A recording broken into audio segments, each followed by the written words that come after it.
précurseurs, même dans le domaine de la monnaie, comme je le disais tantôt. Donc l'Europe n'est précurseur en rien du tout. L'Europe bénéficie de ce qu'on appelle le privilège épistémique.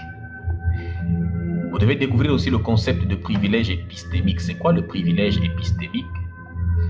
C'est le fait de préférer certains types de savoirs par rapport à d'autres.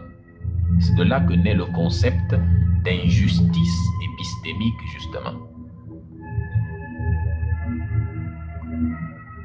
On ne parle jamais, par exemple, d'ethnie européenne, de tribus européennes, pourtant ça existe, les tribus allemandes.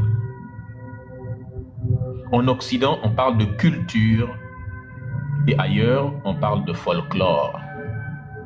On parle de culture, on parle de peuple. Hein? Mais ailleurs, on dit tribu. Arrêtez de dire ma tribu. Utilisez les mêmes termes que eux.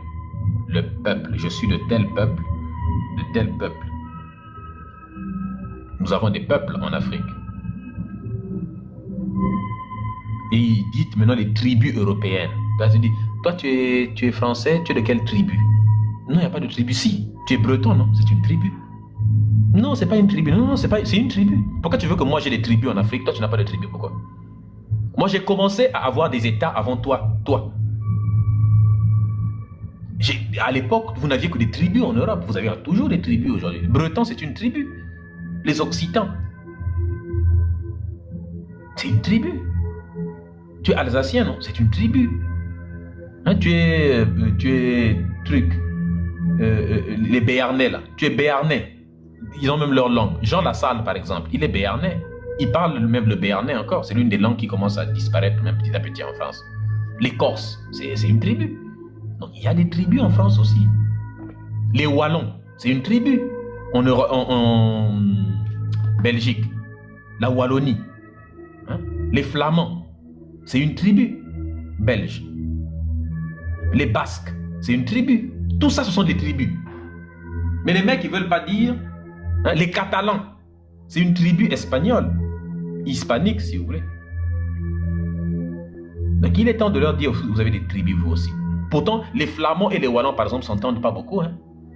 Ils ne s'entendent pas trop. Mais jamais, ils appellent ça une guerre tribale ou tout ça. Non. Les gars, il faut arrêter. Donc, eux, ils jouissent de ce privilège-là épistémique. Ils préfèrent leur type de connaissance par rapport au type de connaissance des autres qui sont marginalisés, qui sont jetés.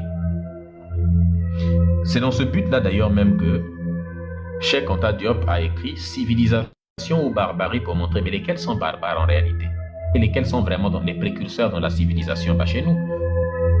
Du coup, il démontre que la civilisation était chez nous, la barbarie était chez eux. L'AES doit approcher Médusa pour les conseils. Normalement, hein.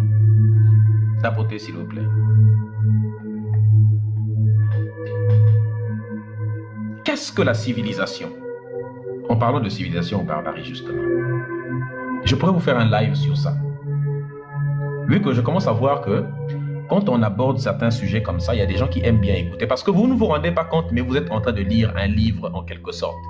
Parce que les concepts que je suis en train de vous développer, c'est des concepts qui sont décrits dans des livres. Et donc, en sortant de ce live, vous sortirez avec le niveau de quelqu'un qui a lu un livre sur la question de l'épistémicide. Et si on te parle de ça, tu seras capable de dire un mot. Tu seras capable de dire un mot, de te défendre. On va dire, ah, mais comment tu as appris les choses là? Parce qu'en général, c'est des trucs, il n'y a pas beaucoup de gens qui connaissent ça. Hein.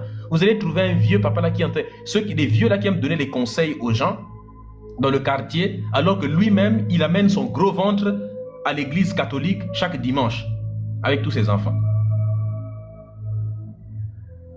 Tu ne connais pas c'est quoi l'épistémicide?